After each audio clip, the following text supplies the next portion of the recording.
Hello friends, welcome back to my channel. எல்லாரும் எப்படி இருக்கீங்க? இன்னைக்கு நம்ம பேபி ஃபுட் ரெசிபியில் ஒரு ஹெல்த்தியான பீர்க்கங்காய் பருப்பு சாதம் எப்படி செய்யுதுன்னு பார்க்க போகிறோம். இது நீங்கள் 8 மாத குழந்தைலேருந்து நீங்கள் கொடுக்க ஆரம்பிக்கலாம்.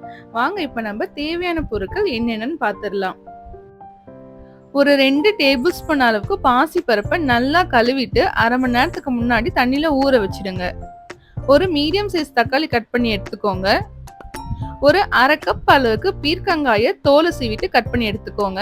ஒரு 2 பல்லு பூண்டு கட் பண்ணி எடுத்துக்கோங்க. ஒரு மீடியம் சைஸ் வெங்காயம் கட் பண்ணி எடுத்துக்கோங்க. கொஞ்சமா கறிவேப்பிலை எடுத்துக்கோங்க. ஒரு அரை இல்லைன்னா 3/4 கப் அளவுக்கு வடிச்ச சாதம் எடுத்துக்கோங்க.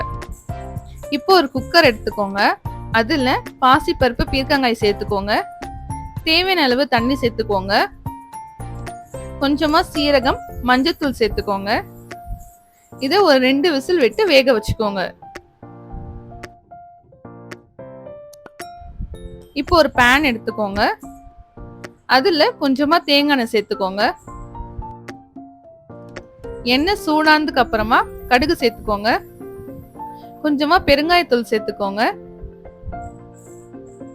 இப்போ கட் பண்ணி வச்சிருக்க பூண்டு சேர்த்துக்கோங்க.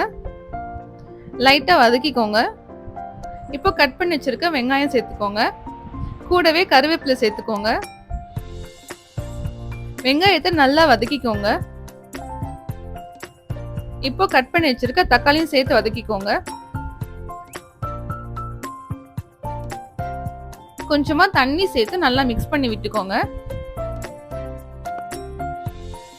இப்போ கொஞ்சமா உப்பு, கொஞ்சமா மிளகாய் தூள், கொஞ்சமா கொத்தமல்லி தூள் சேர்த்துக்கோங்க. குழந்தைக்கு 1 இயர் ஆகலனா மிளகாய் தூளும் உப்பும் சேர்க்காதீங்க. வாங்க இப்ப நம்ம பருப்பு வெந்துருச்சான்னு ஓபன் பண்ணி பார்க்கலாம். பாருங்க, பருப்பு பீர்க்கங்காய் ரெண்டுமே நல்லா வெந்துருச்சு. இப்போ நம்ம வேக வச்ச பருப்பு பீர்க்கங்காய் சேர்த்துக்கலாம். நல்லா மிக்ஸ் பண்ணி விட்டுக்கோங்க. இப்போ வடிச்ச சாதம் சேர்த்துக்கோங்க. நல்லா மிக்ஸ் பண்ணி விட்டுக்கோங்க. ஃப்ளேம் மீடியம் ஃப்ளேம்ல வச்சுக்கோங்க. இப்போ ஒரு அரை கப் அளவுக்கு தண்ணி சேர்த்துக்கோங்க.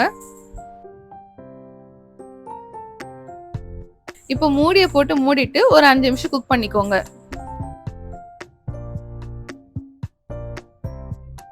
அவ்வளவுதான், நல்ல ஒரு ஹெல்த்தியான பீர்க்கங்காய் பாசிப்பருப்பு சாதம் ரெடி ஆயிடுச்சு.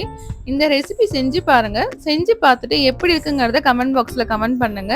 இந்த வீடியோ உங்களுக்கு பிடிச்சிருந்தா லைக் பண்ணுங்க, ஷேர் பண்ணுங்க, கமெண்ட் பண்ணுங்க. மறக்காம என்னோட சேனலை சப்ஸ்கிரைப் பண்ணிக்கோங்க. நம்ம நெக்ஸ்ட் வீடியோல வேற ரெசிபியோட பார்க்கலாம். தேங்க்ஸ் ஃபார் வாட்சிங்.